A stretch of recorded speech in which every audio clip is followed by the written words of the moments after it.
Hi everyone, welcome back. Today I'm going to talk about the difference between traditional IRAs and Roth IRAs. I chose this topic because it really can be confusing, and although I don't expect you all to be experts, it is important to understand a little bit about it. So what is an IRA? An IRA stands for an individual retirement account. So it's really in the name. It's individually owned. It's in your name, instead of an employer-sponsored retirement plan like a 401k or a 403b. So that's really what an IRA is. And there's two main different types of IRAs. You have your traditional IRA and your Roth IRA. But before diving into that, I want to make sure you know two words and the definition of them. So first, pre-tax. Pre-tax money means it has yet to be taxed. So if you look at a traditional pay stub and you have your final number here, your pay, before that pay you see all of these things getting taken out. It's your health care, your Social Security, your retirement plan, maybe it's a 401k. Now all that comes out before Uncle Sam has come in and taken his piece of the pie. So that's pre-tax money. Now post-tax is the opposite. It has already been taxed. So that's the money in your jean pocket. That's your cold hard cash. That's the money in your checking account and your savings account, post-tax money. So let's get into this. What is a traditional IRA? Think about traditional IRA as being traditional. Your mom and pop, really not fancy. The money that goes in there is pre-taxed. It has yet to be taxed. So let me really hone in on that and explain that to you. If I have $1 and I invested in a traditional IRA in an investment, I am investing a whole dollar. But if it has been taxed, and let's say I'm in the 25% tax bracket, now I'm only investing 75 cents of my dollar. So think about that. Would you rather invest your dollar or 75 cents of your dollar? If you think about that as bigger money and years of growing, it really can make a difference. Now, as your money grows in your investments, you're not paying Uncle Sam every single year on the growth, capital gains, you name it. You're not doing that. It's actually growing tax deferred.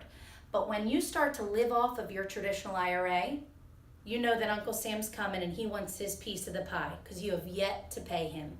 So let's say you start to take money in your 60s and you're still in the 25% tax bracket and you take $10,000 out of your traditional IRA.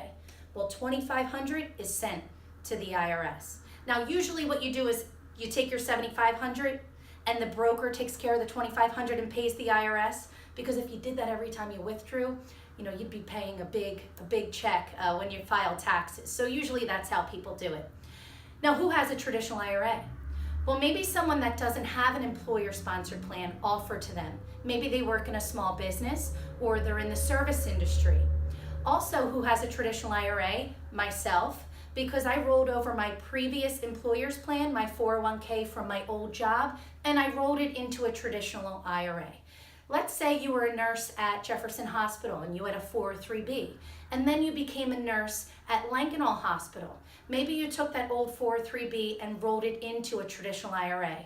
It's not a taxable event. It's still pre-tax money. It doesn't count as a withdrawal. It's just rolling into a traditional IRA. So that's your definition of this.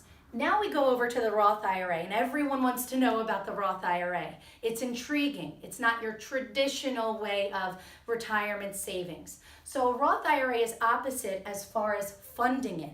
You fund it with post-tax dollars. So it really is that dollar, and then it turns into 75 cents. And although that you may think, why would I do that? Well, people think that the little hurt they have in the beginning by paying taxes is definitely worth it because of the way you take your money out of the Roth IRA. So the money that goes into a Roth has already been taxed. It is post-tax. As it grows, just like the traditional, you are not paying taxes on your growth every single year. It is deferred. But here's the kicker. When you take money out of the Roth IRA, it is tax-free. So let's think about this.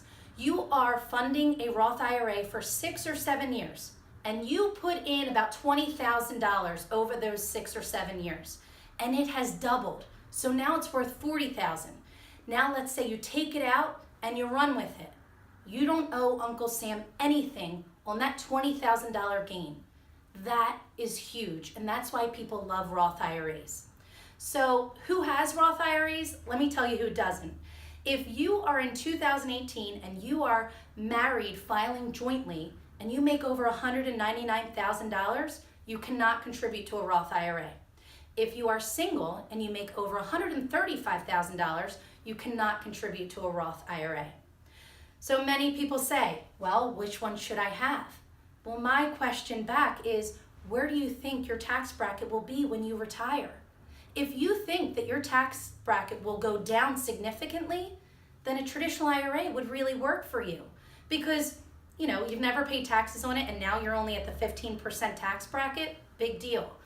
But if you believe taxes are only going to go up and you don't see yourself, going any lower than you are now, well, then a Roth IRA would be great because you'll be in retirement taking $10,000 out and you get $10,000. You don't owe Uncle Sam anything. Well, I really see people retiring in the future having both kinds of money. So if the tax bracket goes up when you retire, well, you win. If the tax bracket goes down, you win. So I hope you learned a lot about this today, and I hope I didn't confuse anyone, and I hope you'll join me on the next video, titled 529 Plans, and it's centered around the most common question I get, which is, what if my kids don't go to college? Thank you so much and have a great day.